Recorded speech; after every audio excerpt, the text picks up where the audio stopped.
So I've had this car for about a month now, and I thought I would do a little bit of an update as far as what are my thoughts on this.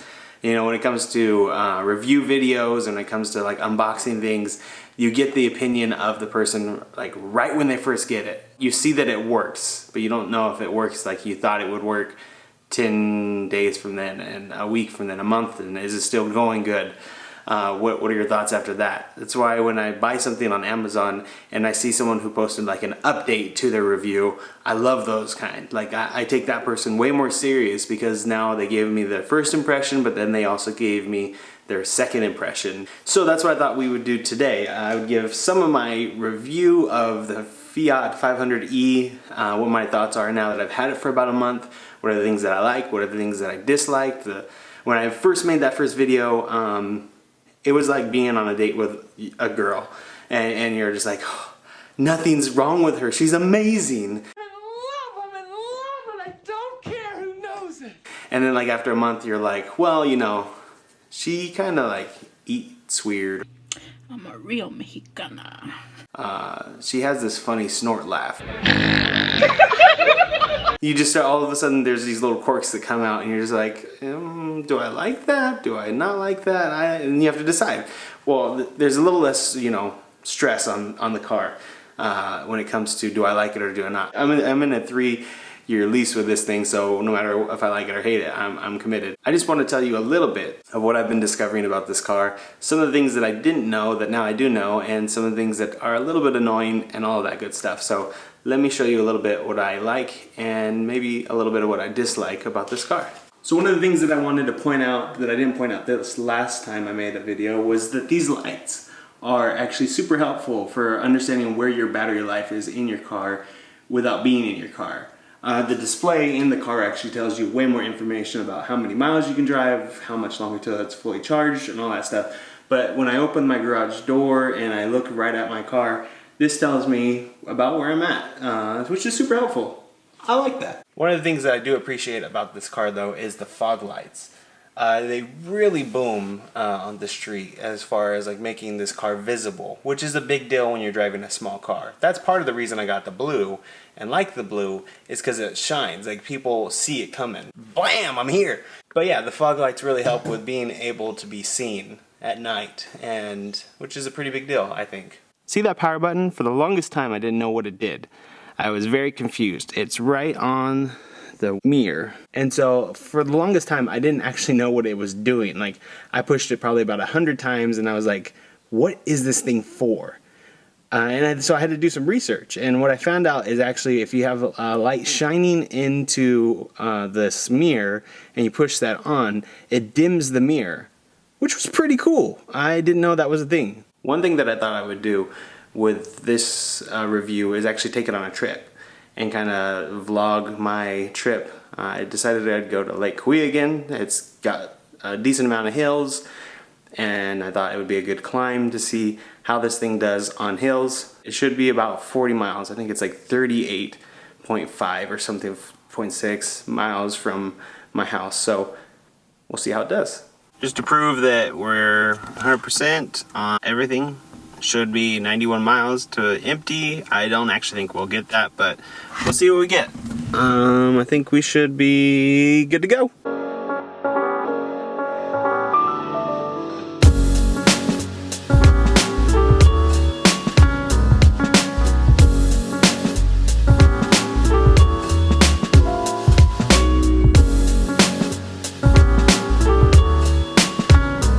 I'm about halfway, and I think this is the point where I turn around, but so far I think it's handled pretty well. The car was great up all the hills. Never felt like I was going to not make it up a hill. I thought it's actually performing pretty well. I did think that it would be important for me to actually say why I got an electric car. It's one of those things, like California makes it extremely easy to become an environmentalist. We need to sing with all the voices of the mouth.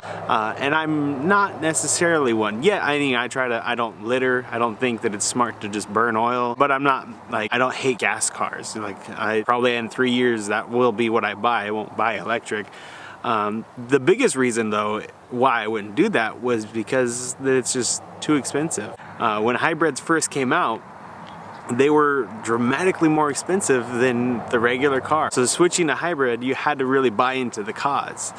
Where this is, buying into electric, or at least leasing electric, is super easy. So even people like me who aren't environmentalists are willing to do it because the price is so easy to jump into. I did this even though I wasn't planning on replacing my car, even though I was like, I'll just deal with it. But this was such a good option that I couldn't pass it up. Something I was thinking about as I've been cruising through today. So one thing that I thought I would show you, I don't think I showed you guys last time, was the trunk. This thing is super small. I'm the spender of the relationship between Cheryl and I, and so this is actually a really good thing for me. When I go to Costco, I can buy like 2 things. There's not a lot of room in here. The seats fold down, which does help a lot, but it's still just not a lot of room. I kind of say that it's more of like a backpack of a trunk. You know, it's not really, it doesn't hold everything that you are gonna probably want to buy. So just something to take note of. This is actually the lock and unlock feature. So if you need to lock the car while you're in it, you simply push it and then it locks. And then to unlock it, so like if I'm already driving, picking someone up, the way I would unlock it isn't reach over across the seat, which is what I was doing.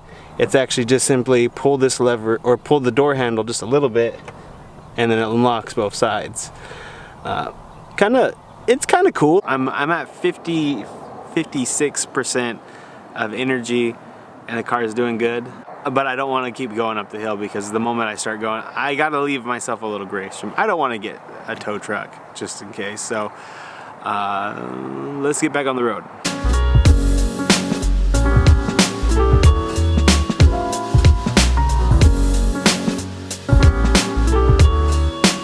Update.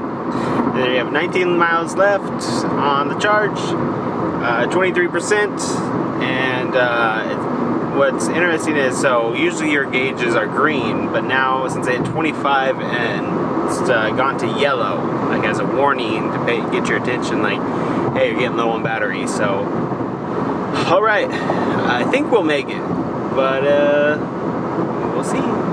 Since it went to 17%, it's now just red, just full on red. So now it's beeping, says charge low, and that's at 16%, 14 miles to go. I definitely am cutting it close. So we made it home.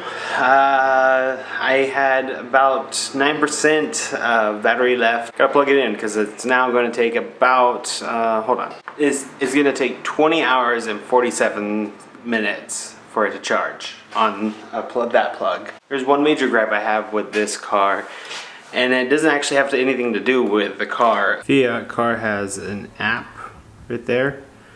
It's not very good. This one, for instance, if you look at it, I have a full battery. I just told you I have 9%. So you push update and it does a little circle thing and it updates, and it still says I have a full battery. But it says updated today 9 a.m. So this thing doesn't really calculate. I mean, even though I don't know how the car communicates with the app, but whatever it is, it's really poor. So I think that's my biggest gripe, is the app doesn't actually work.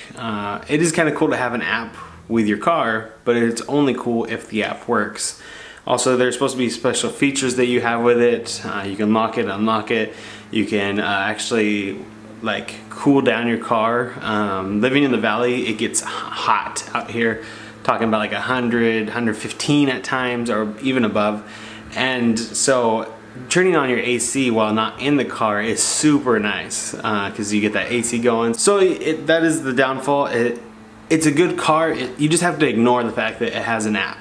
Just don't pretend like that doesn't exist, and the whole experience is like 10 times better. So the question is, would I lease this car again? Would I make the same choices I made beforehand? And the answer is yes. If you have any more questions, hit me in the comments below and I'll answer them. I was doing that in my last video and I want to continue to do that. And thank you for everyone who asked questions and responded back. I had one guy who even said that he was looking to get the car and is now going to get it, not just based upon my video, I'm sure. It just was cool to be a part of that process of like, hey, you had had some questions, I answered them, and my video helped you a little bit. So just, yeah, it was cool to be part of that process. So hit that subscribe button, become a dream feeder. Thanks for your time, and I'll catch you later.